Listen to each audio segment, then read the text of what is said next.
नमस्कार। आज हम कास्ट सर्टिफिकेट्स के बारे में बात करेंगे। शेड्यूल कास्ट, शेड्यूल ट्राइब और ओबीसी का कास्ट सर्टिफिकेट जो हर कैंडिडेट को प्रोड्यूस करना पड़ता है नौकरी जब उसे मिलती है या नौकरी के लिए आवेदन देता है। तो सर्टिफिकेट का क्या फॉर्मेट होना चाहिए, उसे कौन साइन कर सकता है, और जब भी कोई सर्टिफिकेट हमारे सामने दे तो एज स्क्रूटिनी के लिए हम उसमें क्या क्या चीज़ें देखें ताकि हमें पता लग जाए कि सर्टिफिकेट ठीक है। तो आज इसके बारे में हम चर्चा करेंगे। सबसे पहले आपके सामने जो फॉर्मेट भारत सरकार ने प्रिस्क्राइब करा है उसको देखिए। उसमें क्या-क्या बातें आवश्यक हैं वो उसको देखेंगे और उसको समझेंगे वो क्यों आवश्यक है। सबसे पहले तो कैंडिडेट का नाम आना चाहिए। देखिए, this is to certify that Shri Sandeep और Shri so and so, son and daughter of Shri so and so. तो यहाँ पे सबसे पहले कैंडिडेट खुद का नाम आएगा, फिर उसके पिता का नाम यहाँ पे आएगा या माता का नाम। नॉर्मली पिता का नाम आता है क्योंकि कास्ट इज बाय फादर और पिता से ही कास्ट मिलती है। पैट्रिलिनियल सिस्टम है इंडिया में। और ध्यान देने वाली बात इसमें यह है कि यहाँ पर हस्बैंड का नाम, पति का नाम नहीं है। कई स्टेट में हमने देखा है जो सर्टिफिकेट्स इशू करते हैं, जिन लड़कियों की शादी हो गई उनको जब सर्टिफिकेट इशू करते हैं तो उनमें पिता के जगह उनके पति का नाम लिखते हैं, जो कि हमारे सर्टिफिकेट, जो भारत सरकार का जो सर्टिफिकेट है उसमें उसकी कोई कोई स्थान नहीं है, पति के नाम की जगह नहीं है कोई। इसीलिए यहाँ पे पिता का नाम होगा। उसके बाद तीसरी बात देखिए, विलेज, टाउन, डिस्ट्रिक्ट, डिवीजन, ये सब मेंशन करना है, क्योंकि कई कास्ट ऐसी हैं जो एक डिस्ट्रिक्ट में शेड्यूल कास्ट है, हो सकता है साथ वाले डिस्ट्रिक्ट में शेड्यूल कास्ट ना हो। नदी के इस पार तो वो कास्ट शेड्यूल कास्ट है, नदी के उस पार ना हो। जैसे एक एग्जाम्पल, बहुत अच्छा एक उदाहरण है इसमें, जैसे धोबी कास्ट मध्य प्रदेश की है। तो अगर मध्य प्रदेश की लिस्ट आप देखेंगे, मिनिस्ट्री ऑफ सोशल जस्टिस की ये साइट है, उसमें जाके आप किसी भी स्टेट में देखना चाहते हैं कि कौन कौन सी जातियां वहां पे शेड्यूल कास्ट की लिस्ट में आती है। तो अगर हम मध्य प्रदेश की लिस्ट में जाएंगे, मध्य प्रदेश की लिस्ट में आप देखिए, जैसे ABCD धोबी, अगर धोबी देखना है तो D पे आएगा। तो धोबी आप देखिए 3 डिस्ट्रिक्ट में ही शेड्यूल कास्ट है, भोपाल, रायसेन और सीहोर। तो भोपाल, रायसेन और सीहोर डिस्ट्रिक्ट, ये 3 डिस्ट्रिक्ट ऐसी हैं जहां पे धोबी कास्ट जो है वो शेड्यूल कास्ट माने जाते हैं। यानी कि किसी और डिस्ट्रिक्ट में अगर कोई धोबी है तो वो शेड्यूल कास्ट के लिए सर्टिफिकेट के लिए वो एलिजिबल नहीं है। तो इसीलिए सर्टिफिकेट में डिस्ट्रिक्ट, विलेज, ये बहुत इंपॉर्टेंट है और वो इसकी जगह है, उसको लिखना पड़ेगा आपको।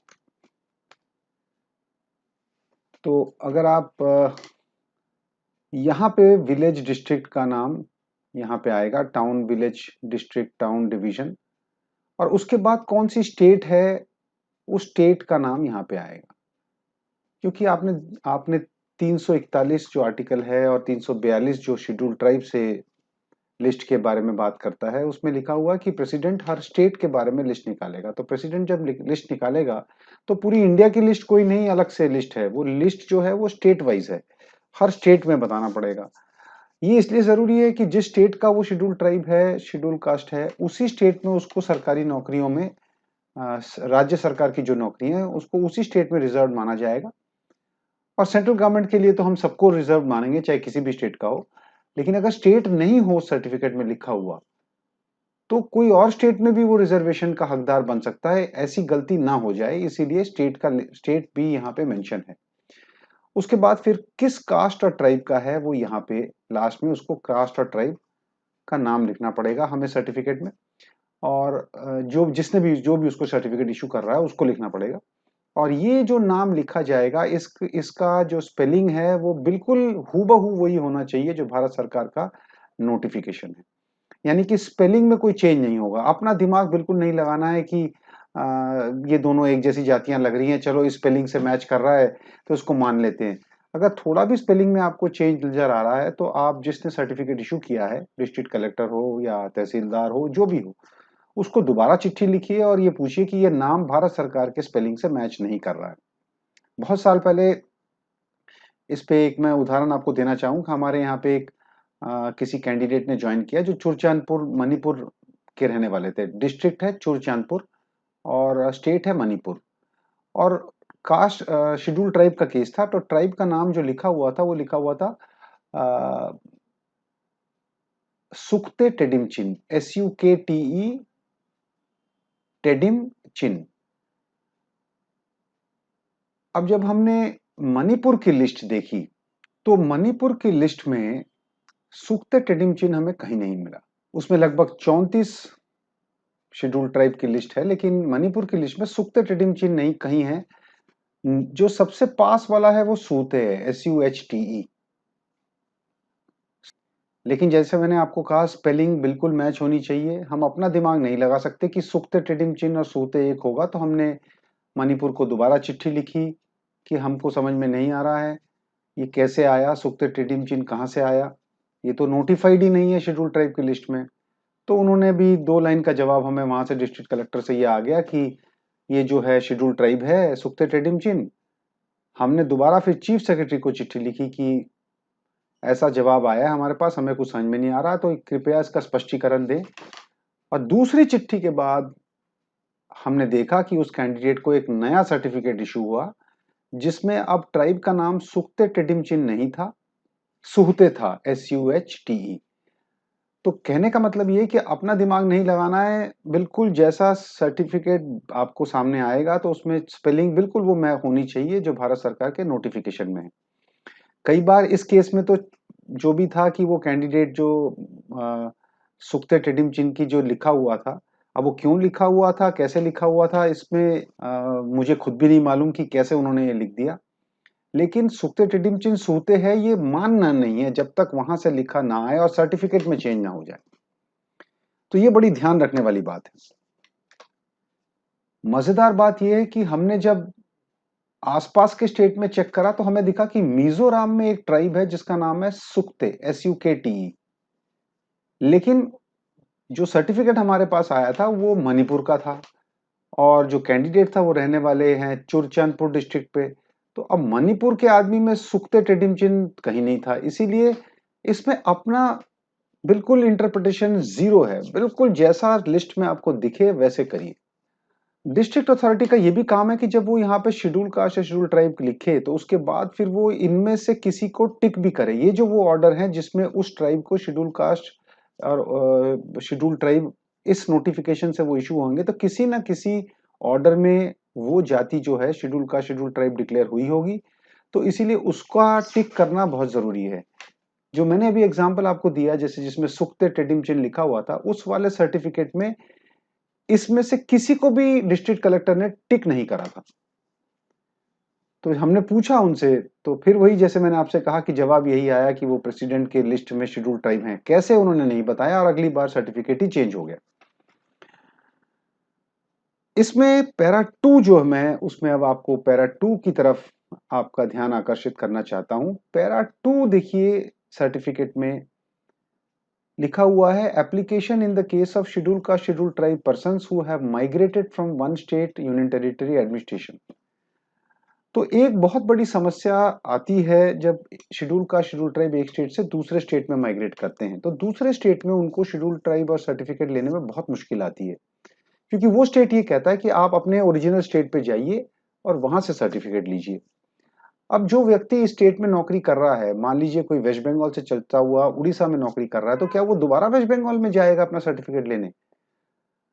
तो कितनी समस्या उसको आएगी। तो भारत सरकार ने इसमें 1984 और 85 में हर स्टेट गवर्नमेंट को चिट्ठी लिखी कि अगर आपके यहाँ पे कोई माइग्रेंट शेड्यूल का शेड्यूल ट्राइब है तो सर्टिफिकेट आप ही को देना है, उसको अपने ओरिजिन स्टेट में जाने की जरूरत नहीं है। अगर उसके पास अपने पिता का सर्टिफिकेट है तो वो सर्टिफिकेट के बेसिस पे आप उसके बच्चे को सर्टिफिकेट दे दिए। और इसलिए हमने यहाँ पे लिखा था कि उन सर्टिफिकेट में आपको ये पैरा 2 में लिखना पड़ेगा, दिस सर्टिफिकेट इज इशूड। तो ऐसे केसेस में जब माइग्रेंट SC ST दूसरे स्टेट पे सर्टिफिकेट मांग रहा है तो उस स्टेट का जो डिस्ट्रिक्ट कलेक्टर रेवेन्यू अथॉरिटीज हैं वो उनको सर्टिफिकेट दे देगा on the basis of the certificate issued to his father. और वो लिख देगा this certificate is issued on the basis of schedule caste oblique schedule tribe certificate issued to Shri so and so. ये सो एंड सो कैंडिडेट का father है, that is father and mother of Shri so and so, ये उसका बेटा है। तो बेटे को सर्टिफिकेट आप दे देंगे, अगर उसके पिता के पास सर्टिफिकेट है उसके बेसिस पे आप दे देंगे। ज्यादा जरूरत है तो आप इसकी वेरिफिकेशन करा सकते हैं। जिस स्टेट ने इसको इशू किया उनको चिट्ठी लिख लीजिए, एक डिस्ट्रिक्ट कलेक्टर अपने काउंटर पार्ट जो है दूसरे स्टेट के डिस्ट्रिक्ट कलेक्टर को चिट्ठी लिख लेगा और इसको वेरीफाई करा के बेटे को सर्टिफिकेट इशू कर देगा। ये इसीलिए करा गया ताकि माइग्रेंट SC/ST को कोई समस्या ना आए। सर्टिफिकेट में तीसरा पैराग्राफ होता है नॉर्मली, जब अगर दूसरा पैराग्राफ नहीं है, मतलब जब कोई माइग्रेंट की बात नहीं कर रहे हैं हम, तो दूसरे में आपने देखा पहले तो नाम वगैरह लिखना पड़ेगा, पिता का नाम लिखना पड़ेगा। तीसरे पैराग्राफ में ये लिखना पड़ेगा कि ऑर्डिनरली कहाँ का रहने वाला है। तो Shri Shrimati so and so and his her family ordinarily reside in the village town of district division so and so. और इसमें सिग्नेचर होंगे, जिस डिस्ट्रिक्ट कलेक्टर या जो भी रेवेन्यू अथॉरिटी उसको साइन करेगा उसका डेजिग्नेशन, उसकी सील होगी और place, state, union territory, date करके सिग्नेचर करके फिर सर्टिफिकेट इशू होगा। तो ये है certificate schedule caste schedule tribe का। इसमें एक बार फिर से दोबारा से देख लीजिए, कैंडिडेट का नाम होगा, उसके पिता का नाम होगा, वो कहाँ का रहने वाला है, विलेज, टाउन, डिस्ट्रिक्ट, डिवीजन, सारी बातें होंगी। फिर कौन सी स्टेट का है, स्टेट का नाम होगा, और फाइनली किस कास्ट या ट्राइब को वो बिलोंग करता है, ये बात साफ साफ मेंशन करेगी। और साथ में ये नीचे जो प्रेसिडेंशियल ऑर्डर है इसको स्पेसिफिकली टिक करना पड़ेगा कौन से प्रेसिडेंशियल ऑर्डर में उसकी जाति को शेड्यूल कास्ट या शेड्यूल ट्राइब नोटिफाई करा गया है, ये बात हमको प्रेसिडेंशियल लिस्ट में टिक करके बताना पड़ेगा। अब हम ये देखेंगे कि सर्टिफिकेट को कौन इशू कर सकता है। भारत सरकार ने हर स्टेट गवर्नमेंट को चिट्ठी लिख के ये कहा है कि सर्टिफिकेट इशू केवल रेवेन्यू अथॉरिटीज ही करें, और उसमें डिस्ट्रिक्ट मजिस्ट्रेट से लेकर तहसीलदार, यानी कि revenue officer not below the rank of tehsildar, इनमें से ही कोई सर्टिफिकेट को इशू करें। यानी कि बहुत पहले, बहुत पहले ऐसे इंस्ट्रक्शंस थे कि गेजेटेड ऑफिसर सर्टिफिकेट इशू कर सकता है जिसको डिस्ट्रिक्ट मजिस्ट्रेट काउंटर साइन कर दे। अब बिल्कुल ऐसा नहीं है। अब सर्टिफिकेट केवल हम वही मानेंगे सही है जो इन अथॉरिटीज में से किसी ने साइन करके दिया है। और अगर इसको आप देखेंगे तो ये सारे रेवेन्यू अथॉरिटीज है। डिस्ट्रिक्ट मजिस्ट्रेट से शुरू होता है, revenue officer not below the rank of tehsildar and sub divisional officer of the area where the candidate और हिज फैमिली नॉर्मली रिसाइड्स। तो ये सब वो रेवेन्यू अथॉरिटीज हैं, और यही केवल लैंड रिकॉर्ड्स को चेक करके ये बता सकते हैं कि जो व्यक्ति जिस सर्टिफिकेट लेने आया है वो कहाँ का रहने वाला है। केवल लैंड रिकॉर्ड्स ये बता सकते हैं वो या उसके फोर फादर्स कौन से डिस्ट्रिक्ट के रहने वाले थे, ताकि कोई गलत सर्टिफिकेट इशू ना हो। ऐसा ना हो जाए कि कोई भी आदमी जाए बोले कि मैं इस डिस्ट्रिक्ट का रहने वाला हूँ, और बेशक वहां रहता भी हो, अब माइग्रेट होके आया हो, कैसे आया हो, ये तो केवल रेवेन्यू अथॉरिटीज ही बता सकती हैं, और वो भी लैंड रिकॉर्ड चेक करके। तो इसीलिए केवल रेवेन्यू अथॉरिटीज को ही कॉम्पिटेंट बनाया गया है सर्टिफिकेट इशू करने के लिए। और इस बात को समझना हमारे लिए बहुत जरूरी है। कोई और सर्टिफिकेट अगर साइन करके देता है, चाहे वो कोई भी हो, चाहे क्लास 1 ऑफिसर, गेजेटेड ऑफिसर हो, चाहे MLA हो, चाहे MP हो, वो सर्टिफिकेट मान्य नहीं है। वो सर्टिफिकेट हमें मंजूर नहीं होगा, और हम कैंडिडेट से ये कहेंगे कि आप सर्टिफिकेट को कॉम्पिटेंट अथॉरिटी से ही इशू करा के ले आएं। अब आप एक बार SC/ST का सर्टिफिकेट तो आपने देख लिया, अब OBC के सर्टिफिकेट को एक बार देख लीजिए, उसका फॉर्मेट क्या है। उसका भी फॉर्मेट सेम है, ध्यान दीजिए। उसमें भी आपको कैंडिडेट का नाम लिखना पड़ेगा, that is this is to certify that Shri so and so son and daughter of so and so. दोबारा देखिए, सन एंड डॉटर है, हस्बैंड के नाम की कोई जगह नहीं है। Village town so and so in the district division, और फिर फाइनली स्टेट, यूनियन टेरिटरी कौन से को बिलोंग करता है, और फिर कम्युनिटी के नाम, which is recognised as a backward class under the government of India ministry of welfare resolution dated 10 September 1993, published in the Gazette of India on 13 September 1993। तो OBC के लिए गवर्नमेंट ऑफ इंडिया की जो notified list है, उस list में से ही केंद्र सरकार की नौकरियों के लिए केवल वही OBC मानी जाएंगी जो गवर्नमेंट ऑफ इंडिया की लिस्ट में OBC हैं। यानी कि आपको जब गवर्नमेंट ऑफ इंडिया की लिस्ट में किसी को नौकरी देने के लिए ओबीसी का सर्टिफिकेट चेक करना है, तो आपको ये देखना पड़ेगा कि सेंट्रल गवर्नमेंट की जो लिस्ट है उसमें वो ओबीसी है या नहीं। इसमें गलतियां बहुत हो जाती हैं क्योंकि स्टेट गवर्नमेंट की अलग लिस्ट होती है। जहां तक शेड्यूल ट्राइब का बात है, वहां एक ही लिस्ट होती है जो सेंट्रल गवर्नमेंट ही मेंटेन करती है, जिसमें अभी आपने देखा है। लेकिन ओबीसी की दो लिस्टें होती हैं, एक स्टेट गवर्नमेंट मेंटेन करती है अपने नौकरी देने के लिए, और एक सेंट्रल गवर्नमेंट अपने नौकरियों के लिए होती है। तो ऐसा ना कभी गलती से हो जाए कि कोई ओबीसी स्टेट गवर्नमेंट में है, स्टेट गवर्नमेंट में तो उन्होंने उनको ओबीसी डिक्लेयर कर रखा है मगर सेंट्रल गवर्नमेंट में नहीं है। जैसे फॉर एग्जांपल महाराष्ट्र में मराठा है, तो Marathas are OBC for the purpose of state government jobs in Maharashtra, लेकिन when they apply in government of India they will not be treated as OBCs, क्योंकि जो गवर्नमेंट ऑफ इंडिया का 10 सितंबर 1993 का नोटिफिकेशन है और उसमें जो अमेंडमेंट हुए उसमें आपको चेक करना पड़ेगा मराठा ओबीसी है या नहीं है। अगर उसमें नहीं है, जो कि एक्चुअली नहीं है, तो आपको फिर ऐसी जाति को आप रिजर्वेशन ओबीसी का नहीं दे सकते। तो यहां तक तो बिल्कुल सेम है, एससी एसटी और ओबीसी के सर्टिफिकेट में कोई फर्क नहीं है। इसमें एक बात जो बहुत जरूरी है जो यहां लिखी हुई है उसको ध्यान में रखिए, क्रीमी लेयर।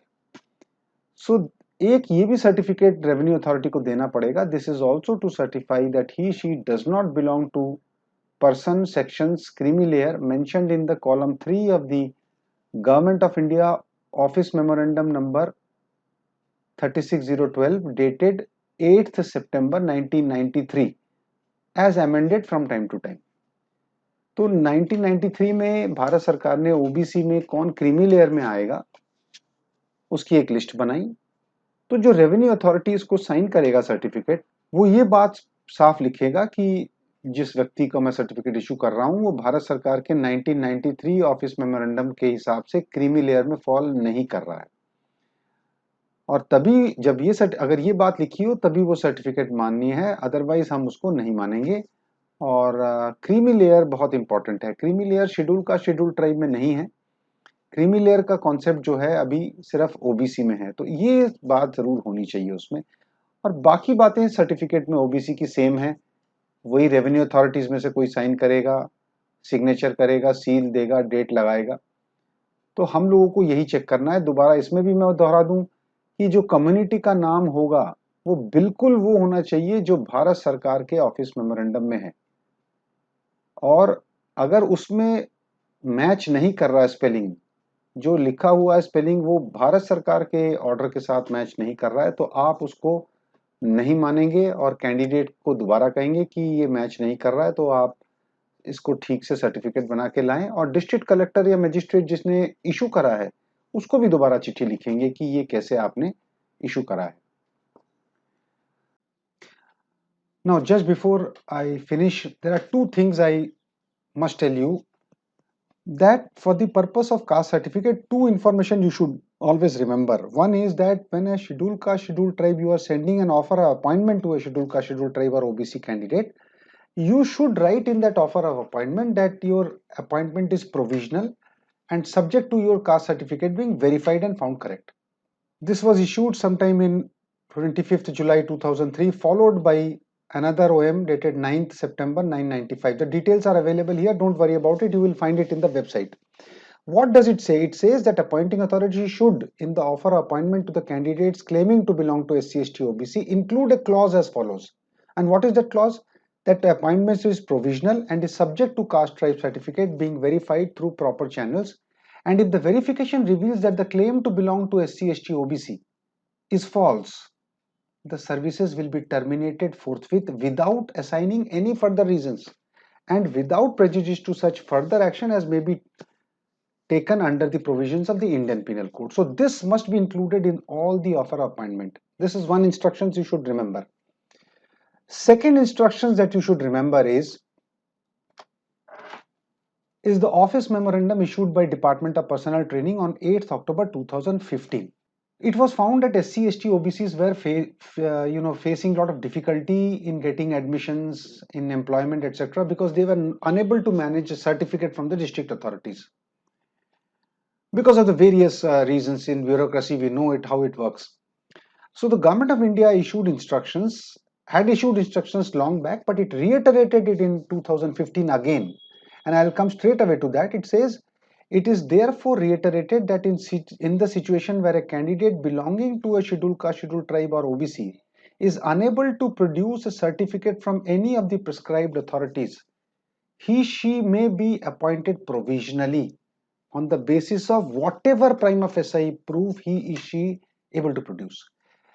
इसका मतलब ये है कि कोई कैंडिडेट अगर आपके पास कोई और एविडेंस लेके आता है कि वो एससी है या एसटी है या ओबीसी है, मगर उसके पास सर्टिफिकेट नहीं है, अपने नाम का सर्टिफिकेट नहीं है, या फॉर्मेट में नहीं है, या उसमें कुछ गलतियां हैं, तो आप उसको लौटाएंगे नहीं कि भाई भाई भागो यहां से, अब सर्टिफिकेट लेके आना, तब हम आपको एडमिशन देंगे या नौकरी देंगे. What ever prima facie proof, of course वो प्राइमा फेसाई लगना चाहिए. उसके बाद अब मान लीजिए अपने पिताजी का सर्टिफिकेट ले आता, अपना सर्टिफिकेट नहीं ला पाता. I am just give you an example of hand. It is a prima facie evidence that he belongs to scheduled caste. Because in any case, remember that you have written in the offer of appointment that your appointment is provisional subject to verification. So यहाँ ये कहता है कि on the basis of whatever prima facie proof she is able to produce in support of his or her claim, subject to his furnishing the prescribed certificate within a reasonable time. And if there is a genuine difficulty, अगर department को लगता है there is genuine difficulty, the appointing authority should itself verify his or her claim through the district magistrate concerned. In other words, the appointing authority will write directly to the district authorities that the candidate is facing this genuine difficulty. Please issue him a certificate after verifying the facts. So these are the two important things which you must remember, so that scheduled caste, scheduled tribe candidates do not face any problem in getting appointment. Plus, in the offer appointment, you should write that your appointment is provisional. This is to balance the fictitious claims to ensure that only a genuine scheduled caste, scheduled tribe candidate secures employment under reservation quota in the government. So thank you very much. See you next time.